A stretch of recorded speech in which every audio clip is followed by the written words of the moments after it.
بسم اللہ الرحمن الرحیم، اللہم صلی اللہ علی محمد صلی اللہ تعالیٰ علیہ وآلہ وسلم۔ السلام علیکم، امید کرتا ہوں آپ سب خیر و عافیت کے ساتھ ہوں گے۔ and welcome to 365 degrees on 365۔ اس سے پہلے کہ میں مدارس کا ذکر کروں، کیونکہ ہم جانتے ہیں کہ پی ٹی آئی کی حقیقی آزادی کے بعد مولانا کی مدرسوں کی آزادی کا ذکر آ چکا ہے، اس پر ہم تفصیلاً آج کے پروگرام میں گفتگو کریں گے۔ لیکن before I go towards that، آج دنیا بھر میں انسداد کرپشن کا دن منایا جا رہا ہے۔ 2003 سے اقوام متحدہ کی قرارداد کے بعد ایک دن منایا جاتا ہے۔ اس دن کا مقصد ہے آگاہی کریٹ کرنا، اور ہم جانتے ہیں کہ پاکستان میں کرپشن کتنا بڑا پرابلم ہے، کتنا بڑا مسئلہ ہے۔ اور آج پروگرام کا آغاز میں بابا قوم قائد اعظم محمد علی جناح کے کوٹ سے کرنا چاہوں گا، جو انہوں نے 1947 میں کی تھی جب پاکستان آزاد ہوا تھا۔ وہ فرماتے ہیں one of the biggest curses from which India is suffering. I do not say that other countries are free from it, but I think our condition is much worse. It's bribery and corruption. That really is a poison we must put down with an iron hand, and I hope that you will take adequate measures as soon as it is possible for this assembly to do so. Quaid Azam محمد علی جناح نے واضح کر دیا کہ بھارت کا اس وقت سب سے بڑا مسئلہ کرپشن تھی۔ پاکستان کے اندر بھی یہ بہت بڑا مسئلہ ہے اور یہ زہر قاتل ہے۔ ہمیں آہنی ہاتھوں سے اس سے نمٹنا ہوگا۔ حقیقت یہ ہے، گراؤنڈ ریالٹی یہ ہے، 76 سال پاکستان کو بنے ہوئے گزر چکے ہیں، لیکن حالات کچھ بھی نہ بدلے ہیں۔ آج بھی اس کرپشن کو روکنے کے لیے جو ادارے بنائے گئے تھے، national accountability bureau, anti corruption department, سب کے سب کرپشن میں ہی آگے نظر آتے ہیں۔ کرپشن روکنے میں تو وہ مکمل طور پہ ناکام ہوئے ہیں۔ حد تو یہ ہوئی ہے کہ ایوان بالا پارلیمنٹیرینز گالیاں دیتے ہیں نیب کو فلور آف دا ہاؤس پہ، اور نیب کچھ نہیں کرتا ہے، بے حس بے بس بیٹھا رہتا ہے، کوئی جواب نہیں دیتا۔ سوچنے کی ضرورت ہے کہ آج کے دن پہ تو وہ تقریریں کر رہے ہیں چیئرمین نیب، لیکن اپنے ادارے میں بہتری لانے کے لیے وہ کیا کر رہے ہیں، یہ آج ہم سوال اٹھائیں گے۔ اور کس طرح پاکستان کو کرپشن سے پاک کرنا ہے، یہ بھی ایک بہت بڑا ایشو ہے جو ہم آج اپنے پینلسٹ سے پوچھیں گے کہ کیوں پاکستان سے کرپشن ختم نہیں ہو پاتی۔ کرپشن کی بڑی قسمیں ہوتی ہیں، اس میں نیپوٹزم بھی آتا ہے، اختیارات کا غلط استعمال ہوتا ہے، اپنے پاورز کو غلط یوز کرنا ہوتا ہے، اور ساتھ ساتھ ہم جانتے ہیں کہ جس طرح موروثی سیاست ہے، یہ بھی ایک کرپشن کی قسم ہے کہ آپ قابل لوگوں کو عہدوں پہ نہ بٹھائیں اور پرچی کے اوپر کام کر دیں، اور اس سے ملک کا ہی نقصان ہے، اور پاکستان نے بڑا نقصان اس سے اٹھایا ہے۔ تو تفصیلاً آج اس کے اوپر بات کریں گے کہ پاکستان سے کرپشن کا خاتمہ آخر کیسے ممکن ہے، کیونکہ ٹرانسپیرنسی انٹرنیشنل کی رپورٹ کے مطابق ہم 133ویں نمبر پہ تو آ گئے ہیں، کچھ بہتری آئی ہے کچھ نمبرز کی، لیکن سیڈلی ابھی بھی میں سمجھتا ہوں کہ گراؤنڈ ریالٹی کافی بری ہے، اس کو بہتر کرنے کی ضرورت ہے۔ مولانا فضل الرحمان صاحب نے جو بغاوت کا علم بلند کیا ہوا ہے، انہوں نے تو کہہ دیا تھا کہ ہم اپنی فائنل کال دینے والے تھے احتجاج کی، کیونکہ مفتی تقی عثمانی صاحب نے 17 دسمبر کو ایک اجلاس بلا لیا، اس لیے وہ فائنل کال نہیں دے رہے ہیں۔ آج انہوں نے ایک اور ایشو جو ریز کیا، ہم جانتے ہیں کہ جب وی پی این کے لیے بھی فتویٰ دینا تھا تو حکومتی علماء کس طرح سامنے آئے تھے، اور پھر جب انہوں نے فتویٰ دے دیا اور ریئلائز کیا کہ باقی علماء ان کا مذاق اڑا رہے ہیں، تو پھر انہوں نے کہا او جی ٹائپو ایرر ہو گیا تھا، غلط ٹائپ ہو گیا تھا، ہم تو یہ فتویٰ دینا ہی نہیں چاہ رہے تھے، لکھنے والے نے غلط لکھ دیا اور میں نے پڑھا بھی نہیں اور جاری کر دیا ٹی وی پہ۔ تو آج ہم پھر دیکھ رہے ہیں کہ اسی طرح کا کام کیا جا رہا ہے، علماء کو علماء کے سامنے لایا جا رہا ہے۔ اور یہ میں نہیں کہہ رہا، مولانا فضل الرحمان صاحب نے بھی کہہ دیا ہے کہ یہ جو کیا جا رہا ہے یہ بالکل غلط ہے، ایسا نہیں ہونا چاہیے۔ مدارس کو ایگزیکٹو آرڈر کے ذریعے نہیں مینج کیا جائے گا، قانون اور آئین کے تحت مینج کیا جائے گا، اور مدارس کی آزادی تک جنگ جاری رہے گی۔ یقیناً اس کے اوپر ہی بات ہوگی۔ ہم یہ بھی جانتے ہیں کہ سیویلینز کا ملٹری کورٹ میں ٹرائل کا آج کیس ہوا، جس میں سابق چیف جسٹس جواد خواجہ کے وکیل اور اعزاز احسن صاحب نے اپنے اعتراضات لگائے، عدالت نے ان کو رد کر دیا ہے۔ سماعت کل کنٹینیو ہوگی۔ بہت امپورٹنٹ کیس ہے، کیونکہ ہم یہ بھی جانتے ہیں اس کیس سے پی ٹی آئی کا مستقبل بھی جڑا ہے، کیونکہ بہت سارے پی ٹی آئی کے لوگ یہی کہتے ہیں کہ عمران خان کا ملٹری ٹرائل کرنا حکومت کی خواہش ہے، طاقتور لوگ یہی چاہتے ہیں۔ لیٹس سی آنے والے وقت میں یہ ہو پائے گا نہیں ہے، اس کیس کا فیصلہ کیا آئے گا۔ اس کے علاوہ شام کی صورتحال، پوری دنیا کی نظریں، وزیر اعظم نے بھی آج اس پہ مشاورت کی ہے، گفتگو کی ہے، لبنان کے وزیر اعظم سے ٹیلی فونک رابطہ کیا ہے۔ ہم یہ بھی جانتے ہیں کہ اس دنیا کو سب سے بڑا خطرہ جو اس وقت لاحق ہے وہ اسرائیل ہے، اور اسرائیل کا دیرینہ خواب ہے کہ وہ یمن کے ایک حصے پہ قبضہ کرے، لبنان کے ایک حصے پہ قبضہ کرے، شام کے ایک حصے پہ قبضہ کرے، کیونکہ قرآن پاک میں اللہ سبحانہ و تعالیٰ نے اور نبی کریم صلی اللہ علیہ وآلہ وسلم نے واضح بتا دیا ہے کہ ان یہودیوں کے لیے زمین تنگ کر دی جائے گی۔ تو زمین کی خاطر یہ کیا کچھ نہیں کر رہے ہیں،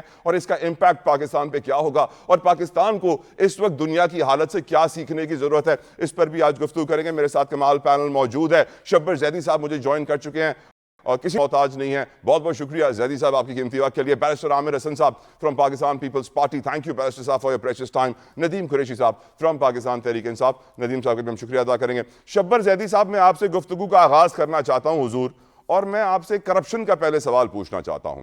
ہم جانتے ہیں کہ کرپشن کتنا بڑا پرابلم ہے پاکستان کا۔ آج دنیا بھر میں انسداد کرپشن کا دن منایا جا رہا ہے. وزیر اعظم کا بیان آ رہا ہے, صدر کا بیان آ رہا ہے, ہمارے چیئرمین نیب تقریر کر رہے ہیں مختلف تقاریب میں, اور بڑی بڑی باتیں کی جاتی ہیں. اور جب اجلاس شروع ہوتا ہے پارلیمنٹ کا تو سینٹ میں نیب کو ہی گالیاں دی جاتی ہیں. اینٹی کرپشن کے افسران سب سے زیادہ کرپٹ سمجھے جاتے ہیں. What is the solution Zaidi صاحب, کیونکہ آپ نے سسٹم کو صحیح کرنے کی کوشش کی ہے, آپ کی نظر میں پاکستان کرپشن سے کیسے نجات پائے؟ بسم اللہ الرحمن الرحیم. طلحہ, آپ نے انٹروڈکشن میں ایک بڑا عجیب سا لفظ بولا اور مجھے وہ لفظ سن کے بڑی ہنسی آئی. جب آپ نے مجھے کہا کہ وہ ہمیں کسی آہنی ہاتھ سے اس کو ختم کرنا پڑے گا, کس آہنی ہاتھ کی آپ بات کر رہے ہیں؟ ہم نے وہ آہنی ہاتھ مشرف کا بھی دیکھا, ہم نے وہ آہنی ہاتھ ایوب خان کا بھی دیکھا, ہم نے وہ آہنی ہاتھ ضیاء-ال-حق کا بھی دیکھا, ہم نے وہ آہنی ہاتھ سیف الرحمان صاحب کا بھی دیکھا. تو یہ جو آپ الفاظ استعمال کرتے ہیں نا, آہنی ہاتھ سے ختم کریں گے, یہ صرف الفاظ ہیں. پاکستان میں بالکل صاف الفاظ میں کہنا چاہتا ہوں, یہ صرف کرپشن ختم کرنے کی بات جو ہے نا, وہ ایک نعرہ ہے. پاکستان کی اشرافیہ, پاکستان کی, میں لفظ بہت بڑی بات کر رہا ہوں, پاکستان کی اسٹیبلشمنٹ, پاکستان کی مخندہ, پاکستان کی پولیٹیکل پارٹیز کرپشن کو سبجیکٹ ان پرائرٹی نہیں لیتی. جب مشرف صاحب نے کرپشن کے خلاف مہم چلائی اور اس کے بعد انہوں نے 1.5-2 سال کے بعد کاف بنا کر سارے کرپٹ لوگوں کو اپنے ساتھ شامل کر لیا, تو پاکستان میں کرپشن کے ختم کرنے کی بات ہمیشہ ان لوگوں نے ختم کی ہے جو لوگ کرپشن ختم کرنے کی بنیاد پر آتے ہیں. تو آپ یہ بات بالکل اپنے دھیان سے نکال دیں کہ پاکستان میں کرپشن کے ختم کرنے کی کبھی کوشش کی گئی ہے. آپ ابھی جائیں بازار میں اور ایک کتاب خریدیں, the history of judiciary in Pakistan by mister Hamid Khan. اس کتاب میں پاکستان کی جوڈیشری کے بارے میں ڈسکشن ہے, پوری ہسٹری آف جوڈیشری کے اندر, اور کوئی 15-20 چیف جسٹس کے بارے میں لکھا ہوا ہے. کتاب میں لکھا ہے, آکسفورڈ یونیورسٹی پریس نے چھاپی ہے, اس میں لکھا ہے کہ یہ چیف جسٹسز ہائیلی کرپٹ تھے. اب آپ مجھے کہہ رہے ہیں کہ میں کرپشن ختم کرنے کی بات کروں اس ملک کے اندر. بات یہ ہے کہ ہم اس ملک میں کرپشن ختم نہیں کرنا چاہتے ایز اے سسٹم, کیونکہ کرپشن غریب آدمی کے خلاف اشرافیہ کو سوٹ کر رہی ہے اور وہ اس کرپشن کو پرویٹ کرنا چاہتے ہیں. یہ کرپشن ختم کرنے کی بات صرف نعرہ ہے, ڈرائنگ روم کی ڈسکشن ہے, اور اس سے زیادہ کچھ نہیں ہے. آخری بات جو میں اس میں کہنا چاہتا ہوں, جو کرپشن جس کرپشن کا آپ نے ذکر نہیں کیا, وہ ہے ذہنی اور انٹلیکچول کرپشن. ہم ذہنی طور پر کرپٹ ہیں. ہم پاکستان میں کسی بھی معاملے پر سچ بولنے کے لیے تیار نہیں ہیں. اگر آپ فائنینشیل کرپشن کے اوپر ہاتھ ڈالنا چاہتے ہیں تو اس سے پہلے ذہنی طور پر سچ بولنے کے لیے ہاتھ ڈالیں, اور کم از کم یہ تو پوچھ لیں کہ بھائی یہ جو چیزیں ہیں. اچھا, میں آخری بات آپ کو بتاتا ہوں, جو فائنینشیل سائڈ پہ آتے ہیں, دنیا میں کرپشن ختم کرنے کا صرف ایک طریقہ ہوتا ہے کہ آپ اس سے پوچھتے ہیں کہ طلحہ توئی صاحب, آپ کی آمدنی تو 10 روپے سال میں 1.5 لاکھ روپے ہے, تو گھڑی آپ نے رولیکس کی باندھی ہوئی ہے جو 32 لاکھ کی ہے, تو you are living beyond your means. آپ مجھے بتائیں کہ پاکستان میں کتنے لوگ ہیں, سرکاری افسر اور لوگ جو جن کی تنخواہیں کیا ہیں اور وہ کس طریقے سے رہتے ہیں اور ریٹائر ہونے کے بعد کس طریقے سے رہتے ہیں. تو ان کے پاس یہ پیسہ, یہ چیزیں کہاں سے آئی ہیں, ان کے کون سے بادشاہ راجا کے وہ اولاد ہیں. جو ہمارے سارے افسران جو 22 گریڈ سے ریٹائر ہوتے ہیں, ان کے پاس بڑے بڑے گھر ہوتے ہیں, یا تو وہ سارے نوابوں کی اولاد ہوتے ہیں یا وہ بہت. تو یہ جو لیونگ بیونڈ یور مینس کا کانسیپٹ ہے, یہ پاکستان میں ختم کر دیا گیا. اور جب آپ نے لیونگ بیونڈ یور مینس کا کانسیپٹ ختم کر دیا گیا, آپ نے کبھی اس سے نہیں پوچھا کہ بھائی, اچھا اب آخری بات, میں جب انکم ٹیکس میں جب چیئرمین FBR تھا, جی سر. میں نے یہی چیز لانے کی کوشش کی تھی. میں نے کہا تھا جب بھی آپ 40,000 سے زیادہ کی خریداری کریں تو اپنا آئیڈینٹی کارڈ دے دیں, تو میں پتا کر لوں کہ بھائی آپ کون ہیں, کہاں سے آئے ہیں.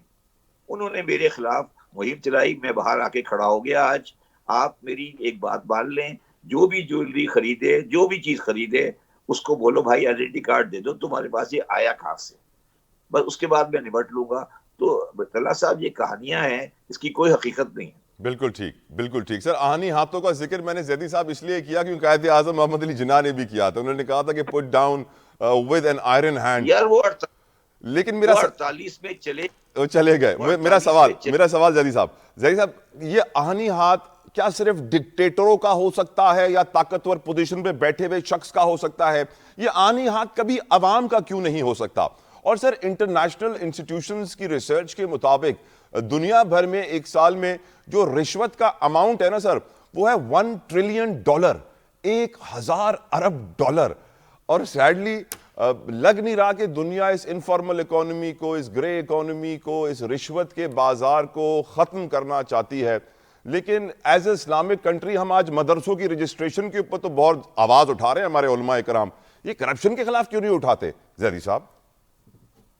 اچھا, دو باتیں آپ میری بات یاد رکھیں کہ آپ نے ابھی ان کو کہا علماء کرام, آپ انہیں میرے سامنے علماء کرام نہیں کہا کریں. اوکے.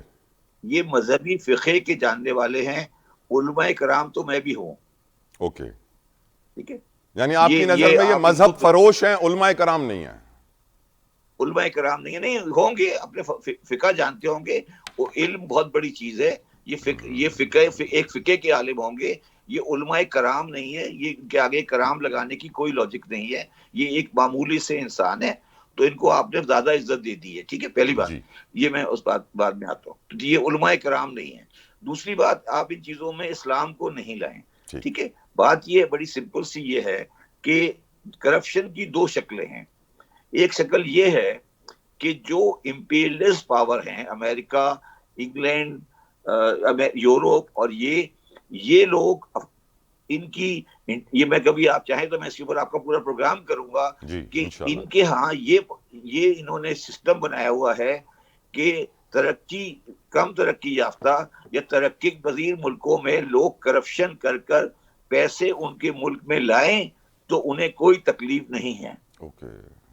بات سمجھیے میں کیا کہہ رہا ہوں. اگر امریکہ میں تم پیسے لے جاؤ یہاں سے ڈالر, اور کینیڈا میں پیسے لے جاؤ, وہ کینیڈین یہ نہیں پوچھتا بھائی آپ کہاں, آپ جو پیسہ لے کر آئے ہو یہ اسمگلنگ کا ہے, کہاں سے آیا ہے.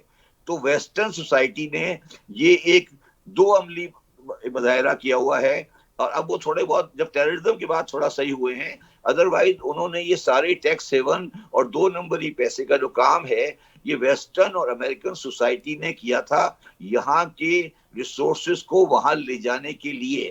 اور ہم بیوقوف ہیں, ہم عربی اور افریقن اور ہم سارے بیوقوف ہیں جو اپنے پیسے لے جا کر لندن, پیرس, نیو یارک میں پراپرٹیاں خریدتے ہیں, ان کی اکنامی کو چلاتے ہیں, ان کی پوری سوسائٹی کو چلاتے ہیں, اور ہم غریب سے غریب تر ہوئے جاتے ہیں. یہ ایک پوری کہانی ہے. تو اس لیے جو آپ کہہ رہے ہیں نا کہ corrupt economy, western society corruption کی اکنامی کے بارے میں یہ بات کرتی ہے کہ کرپشن کا پیسہ ان کے پاس آ جائے نہیں.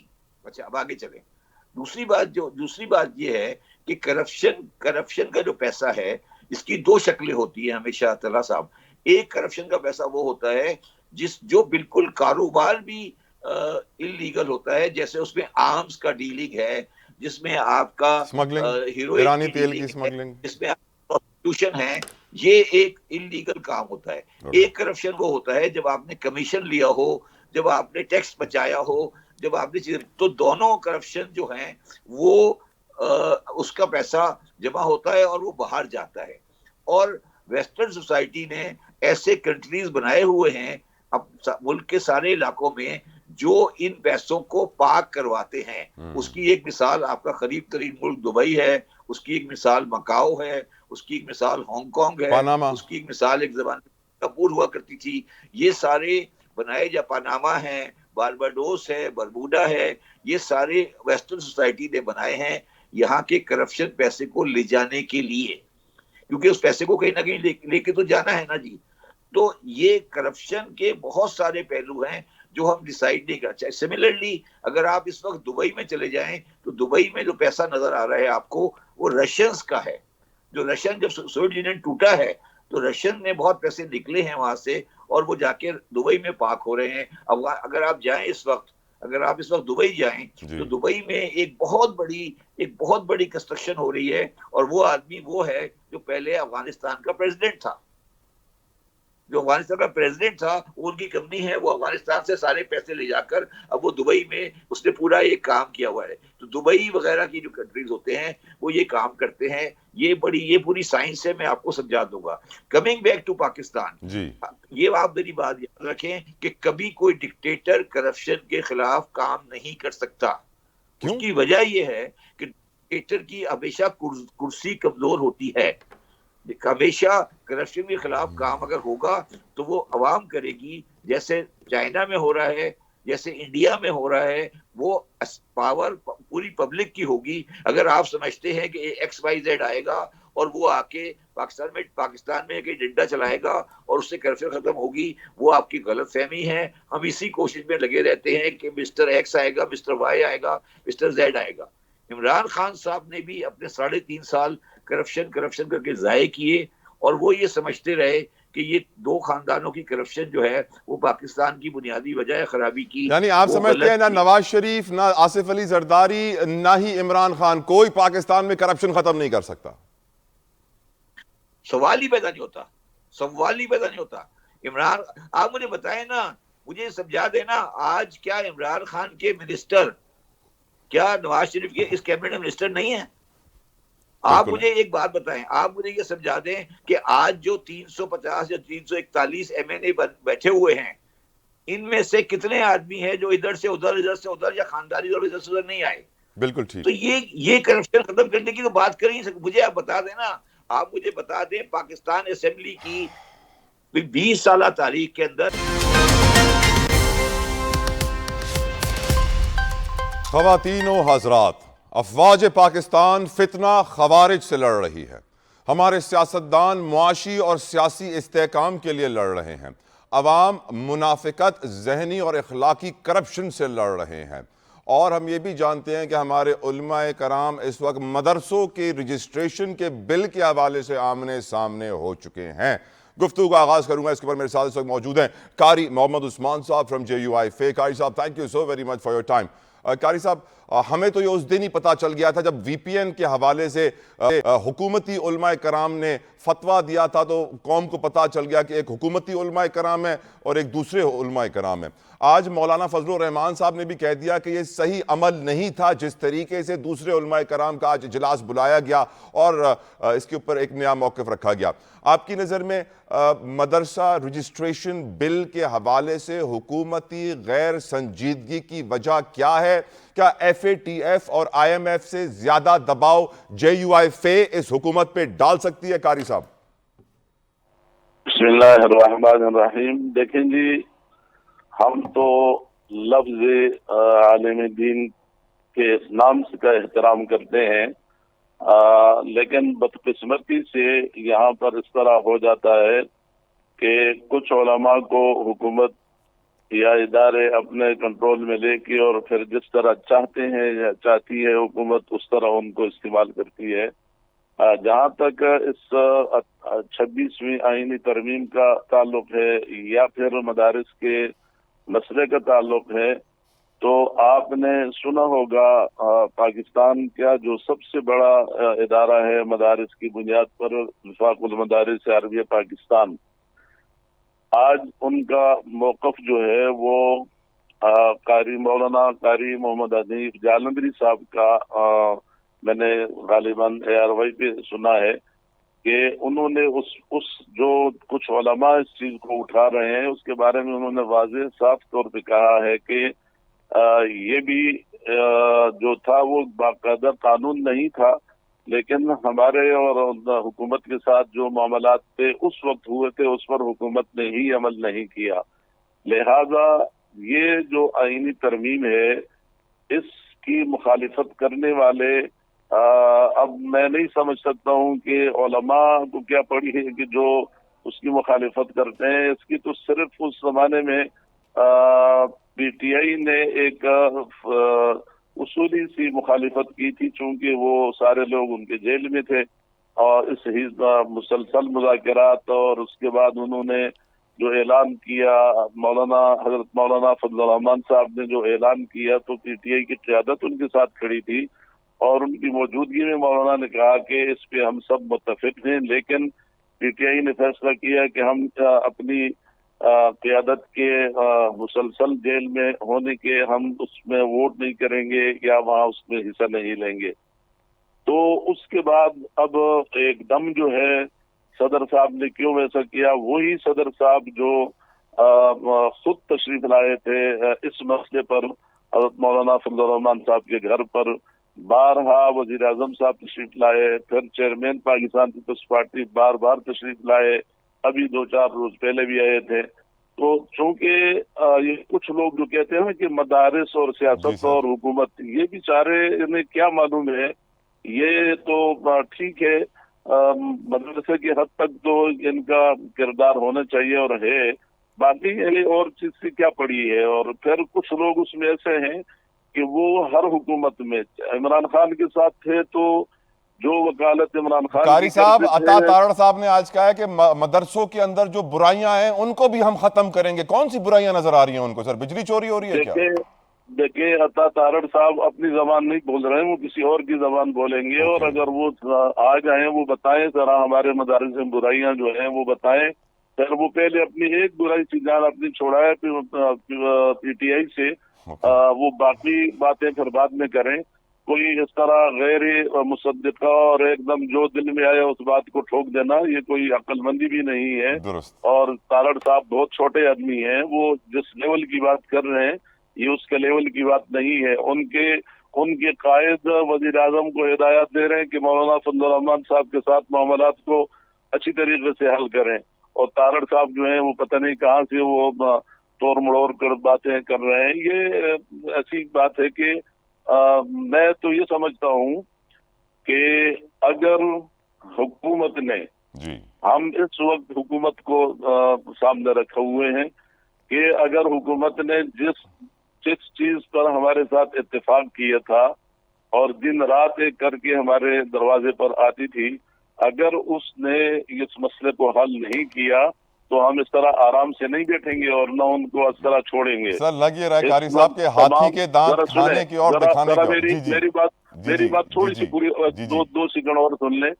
وفاق المدارس عربیہ اور تمام تنظیمات، تمام مکاتب فکر کے جو وفاقات ہیں، ان کی ایک فورم ہے ان کا، اتحاد تنظیمات مدارس، اس کا اجلاس جو ہے وہ 17 دسمبر کو اسلام آباد میں طلب کر لیا گیا ہے، اور ہم نے کل کا جو اپنا اعلان تھا وہ مؤخر کیا ہے، اس لیے کہ جب تمام مکاتب فکر کی آواز شامل ہو جائے گی، تنظیمات مدارس سارے بیٹھ جائیں گے، اس چیز کو دیکھ لیں گے، اس کے بعد اس کا جو فیصلہ ہوگا وہ پھر سب کا فیصلہ ہوگا کریں گے. اور انشاءاللہ آپ دیکھیں گے یہ جو ساتھی جو حضرات آج بیٹھ کے بات کر رہے ہیں، ان میں تو کچھ ایسے ہیں کہ وہ تو ایک زمانے سے اپنا نام کو کسی کو نہیں بتاتے تھے، چھپے ہو رہتے تھے. آج اگر پردے سے باہر آئے ہیں تو جیسے کہ کوئی مثال دے دیں، آپ اشارتاً بتا رہے ہیں، کوئی مثال دے دیں، کس کی بات کر رہے ہیں؟ بس میں وہ خود آپ جو سننے والے بھی سمجھتے ہیں اور آپ بھی پہنچ گئے ہوں گے، تو ہم نہیں چاہتے، ہم تو ہر ایک کے احترام کرتے ہیں. یعنی آپ مذہب فروشوں کا ذکر کر رہے ہیں یہاں پہ، جو مذہب فروش ہیں؟ ہمارے لیے تمام علماء جو ہیں وہ قابل احترام ہیں، لیکن علماء اپنے کام کو پہچانے اور حق پر کھڑے اگر کوئی علماء غلط کام کر رہے ہیں تو وہ تو قابل احترام نہیں ہوا نا قاری صاحب. ایسے نہ ظلم نہ کریں قوم کے ساتھ. بہرحال ہم تب بھی ان سے امید تو یہ رکھیں گے کہ اگر وہ غلطی سے اس طرح ہیں تو وہ واپس اپنے حل پر آئیں گے، حق پر آئیں گے، راستے پر آئیں گے. ہم کسی کے بارے میں یہ نہیں کہوں گا کہ وہ کیا ہیں. بالکل ٹھیک، میں آپ کی بات سمجھ گیا کہ یقیناً ہمارا دین کہتا ہے کہ پردہ ڈالو، عیب چھپاؤ لوگوں کے، اور آپ وہی کر رہے ہیں. ندیم قریشی صاحب، جس طرح ابھی قاری صاحب نے بھی کہا کہ حکومت پہلے پی ٹی آئی کو سنبھال لے، پھر وہ ہمیں ہمارا ایشو دیکھے، کیونکہ وہ پی ٹی آئی کو ہی نہیں سنبھال پا رہی، ہمارا ایشو کیسے ریزالو ہوگا؟ آپ کی نظر میں یہ جو مدرسہ رجسٹریشن بل ہے، ہاؤ امپورٹنٹ از اٹ، اور جس طریقے سے حکومت اس کو ہینڈل کر رہی ہے, جس طریقے سے علماء کرام سامنے آ رہے ہیں, ایک حکومت کی ٹیم سے, ایک مولانا فضل الرحمان صاحب کی ٹیم سے, ایک دوسرے کے خلاف بھی بیان دے رہے ہیں, آپ اس سچویشن کو کیسے دیکھتے ہیں قریشی صاحب؟ بسم اللہ الرحمن الرحیم. بہت شکریہ جتوئی صاحب. دیکھیں, جب 26ویں آئینی ترمیم کے حوالے سے حکومت نے مولانا فضل الرحمان صاحب سے اپنے مذاکرات کو حتمی شکل دی جی, تو اس میں مدرسہ مدارس آرڈیننس جو بل تھا اور مدارس کے حوالے سے جو اصلاحات ہونی تھی وہ بھی ایک اصولی طور پر سارا معاملہ 100% طے ہو گیا تھا. اوکے. اور یہ تمام کے تمام بلز صدر پاکستان کے پاس ان کی توثیق کے لیے پیش کیے گئے.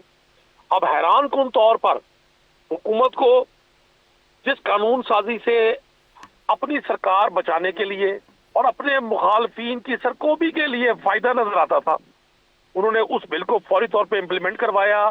صدر پاکستان نے اس کو سگنیچر کیے, وہ نوٹیفائی ہو گیا, اور حیرانی کی بات یہ ہے کہ فوری طور پر اس پر عمل درآمد شروع ہو گیا. پوری حیت بدل دی گئی سپریم کورٹ آف پاکستان کی. وہ واحد ہوپ جو عام آدمی کو عدالتی نظام سے تھی, وہ امید بھی لوگوں کی ختم کر دی گئی, اور مدارس کے حوالے سے اس بل کو روک لیا گیا. یہاں بڑا واضح ہے, میں سمجھتا ہوں مولانا فضل الرحمان صاحب کا اور تمام علماء کرام کا مدارس کے حوالے سے جو موقف ہے وہ بڑا صائب ہے. مدارس کو جتنی ضرورت آج ہے کہ ان میں اصلاحات کی جائے, ان کے حوالے سے قانون سازی کی جائے, ان کو درپیش مسائل, چونکہ لاکھوں نہیں کروڑوں بچے آج مدارس میں زیر تعلیم ہیں, اور ہمارے مدارس ہمارے ٹاپ کے علماء کرام, ہمارے دین سے ریلیٹڈ جو لوگ ہیں, ان کے لیے ایک بنیادی سٹرکچر ہے. وہاں سے لوگ نکلتے ہیں اور دین کا پرچار کرتے ہیں, تبلیغ کرتے ہیں, لوگوں میں تعلیم دیتے ہیں. میں تو آج ایک اور چیز آپ کے نوٹس میں لانا چاہتا ہوں. تحریک انصاف کے دور میں پنجاب میں 5ویں جماعت تک, جماعت پنجم تک لازم کر دیا گیا تھا ناظرہ قرآن پاک کی تعلیم. ابھی میرے علم میں آیا کچھ دیر پہلے, ابھی میں سے کنفرم کر رہا ہوں, لیکن کافی مصدقہ اطلاعات ہیں کہ اس ناظرہ تعلیم کے چیپٹر کو بھی کلوز کر دیا گیا ہے.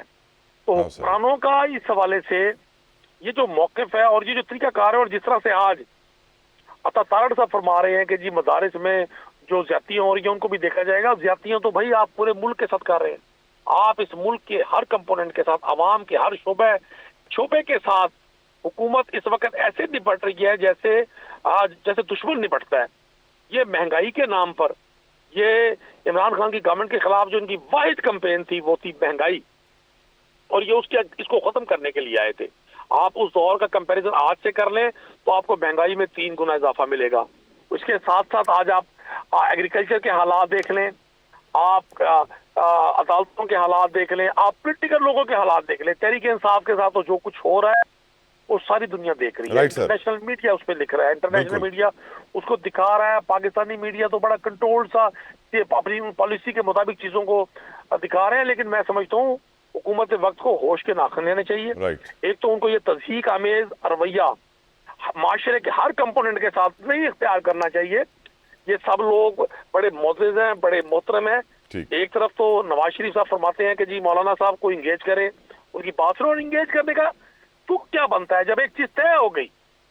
یہاں پھر وہی بات آ گئی جیسے زرداری صاحب نے مساق جمہوریت کے بارے میں ایک وقت کہا تھا کہ یہ کون سی قرآن اور حدیث ہے, یہ تحریک کون سی. علامہ ندیم صاحب, میں شبر زیدی صاحب کا ریویو جاننا چاہتا ہوں اس ایشو کے بارے. شبر صاحب, ہم جانتے ہیں کہ جو مدارس کے اکاؤنٹس کے اوپر پابندیاں لگی تھیں وہ FATF financial action task force اور انٹرنیشنل فائنینشیل انسٹیٹیوشنز کی طرف سے اس لیے لگی تھیں کیونکہ یہ پیسہ بہت سارا جو تھا وہ دہشت گردی کے لیے, ٹیرر فائنینسنگ کے لیے یوز ہوتا ہے. کیا آپ کو لگتا ہے کہ ہم FATF اور IMF جیسے اداروں کو ناراض کر کے یہ اکاؤنٹس دوبارہ کھول سکتے ہیں؟ زیدی صاحب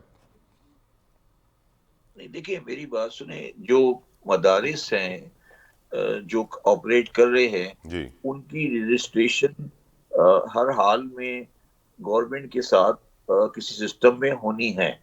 اس میں کوئی سیکنڈ ویو نہیں ہے, اور اس کا ایک پروسیس ہونا ہے, کیونکہ آج جو مدارس ہیں یہ بینکنگ سسٹم اور دوسرے سسٹم کے اندر آپریٹ نہیں کر رہے, اور ان کے بینک اکاؤنٹوں کو پرابلمز آ رہی ہیں. زیدی صاحب, چندے کے ڈبے کے اندر اگر 2 کروڑ روپے کوئی ڈال کے چلا جائے تو وہ تو بینک میں جمع کرائیں گے جا کے, تو پھر بینک والے پوچھیں گے پیسہ کہاں سے آیا. نہیں, زیدی صاحب, چندے کے ڈبے کے اندر اگر 2 کروڑ روپے کوئی ڈال کے چلا جائے تو وہ تو بینک میں جمع کرائیں گے جا کے, تو پھر بینک والے پوچھیں گے پیسہ کہاں سے آیا. نہیں میری بات سنیں سر, ایسی بات نہیں ہے. جی آغا خان میں بھی لوگ زندے کے کر کے جاتے ہیں, اس کا سسٹم ہوتا ہے سر. اوکے یہ بات غلط کہہ رہے ہیں وہ. اوکے دیکھیں آغا خان میں بھی ہے, ٹی سی ایم میں بھی ہے, ڈبے ہر جگہ پر ہوتے ہیں, مگر یہ کہنا کہ مدارس اپنے اکاؤنٹنگ کا حساب نہیں دیں گے وہ غلط ہے. آج الٹی بات ہو گئی ہے, آج مدارس کے اکاؤنٹس نہیں کھل رہے, ان کے بینک اکاؤنٹ نہیں کھل رہے, ان کو مختلف پرابلمز آ رہی ہیں اپنی آپریشنز میں. تو میں اس بات سے بالا تر ہوتے ہوئے کہ مدارس کی کیا پوزیشن ہے, ان کو جب وہ اتنی بڑی پیمانے پر کیش میں ڈیل کر رہے ہیں اور لوگوں کے پاس آ رہے ہیں, باہر سے ان کے پاس طلبہ آ رہے ہیں, ان کے ویزوں کے مسئلے ہوتے ہیں, تو یہ نہیں ہو سکتا کہ مدارس ان رجسٹرڈ ہوں. یہ تو پاسبل ہی نہیں ہے کہ کوئی بندہ باہر کے ایک آدمی کو لا کر پاکستان میں ایجوکیٹ کرے اور وہ کہے کہ میں نہیں بتاؤں گا کہ میرے پاس 4 بندے سوڈان سے آئے ہوئے ہیں اور 5 بندے میرے پاس وہاں سے آئے ہوئے ہیں. یہ نہیں ہو سکتا. پاکستان کی ریاست اس طرح نہیں چل سکتی. تو مدارس سے تو رجسٹر ہونا ہے, ان کے بینک اکاؤنٹ کو مینیج ہونا ہے اور سب چیزیں ہونی ہے. I'm out of time. Thank you شبر زیدی صاحب, ندیم قریشی صاحب اور قاری محمد عثمان صاحب, بہت بہت مشکور, شکر کے قیمتی وقت کے لیے. بریک کے بعد پوچھیں گے اپنے مہمانوں سے شام کی صورتحال سے ہمیں کیا سیکھنا چاہیے. After this break.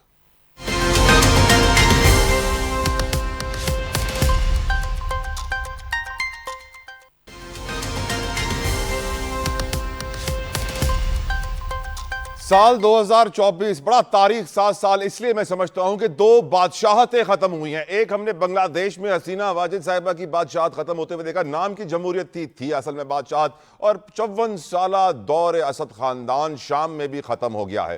شام سے ہمیں کیا سیکھنا چاہیے, شام کی صورتحال سے ہمیں کون سے لیسنز لرن کرنے چاہیے, اس پر گفتگو کرنے کے لیے میرے ساتھ موجود ہیں سابق سفیر حسن حبیب صاحب. بہت بہت شکریہ سر آپ کے قیمتی وقت کے لیے.